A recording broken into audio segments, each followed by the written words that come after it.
Timer ready. Timer ready.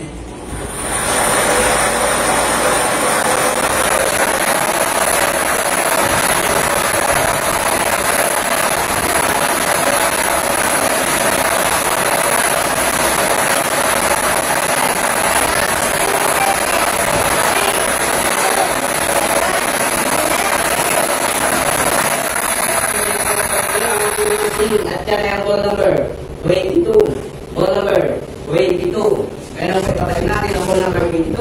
Upang makakamali sa natitirang tapos ng number balls na nasa akin is finger para sa pagpili ng pangalawang winning numbers. Timer ready. Timer ready.